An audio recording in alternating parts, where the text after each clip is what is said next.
prevention, and strategies to make the department better. She says she's going to partner with local community service organizations to learn more about the pressing issues facing the community. Davis also hopes to increase transparency with people living in Austin. A near 3-decade issue between Texas and Oklahoma is finally over. Late last month, Oklahoma's Contingency Review Board adopted a redrawn boundary between the states that returns a water pump station to Texas.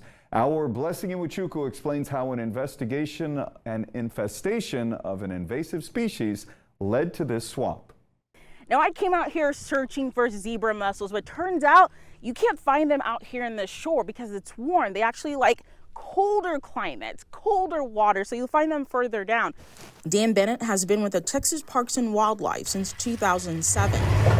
But it wasn't until 2016 when the fisheries biologist moved to his new office in Pottsboro, having Lake Texoma as a backdrop. We cover kind of 7 counties of public water in north central Texas. Lake Texoma is definitely the largest reservoir that we work on. Spanning about 93,000 acres, Lake Texoma is the 12th largest reservoir in the U.S. and the 2nd largest lake in Oklahoma. The body of water straddles the Texas and Oklahoma border, which led to a few issues nearly 2 decades before Bennett got here. In 2000, when the boundary was plotted by the states of Oklahoma and Texas, they used other documents that incorrectly determined where the boundary line was.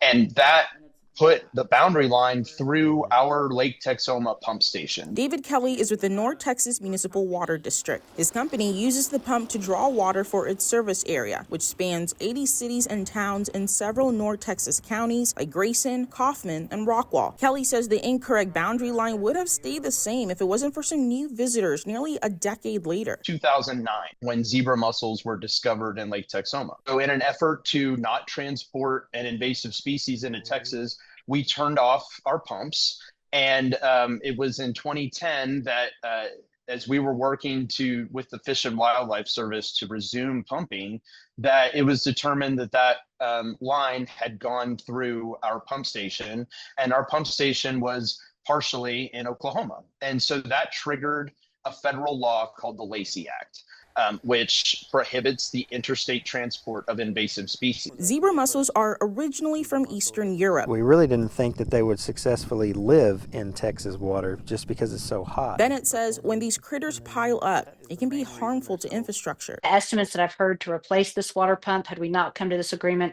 would be in excess of $90 million in expense. So we were very glad that we were able to get this solution put together. That agreement the Texas Land Commissioner is talking about was finalized on October 30th. The correct redrawing of the boundary line between Texas and Oklahoma officially returned the NTMWD's water pump station to Texas. In Lake Texoma, Blessing Iwuchukwu, Spectrum News. Yeah.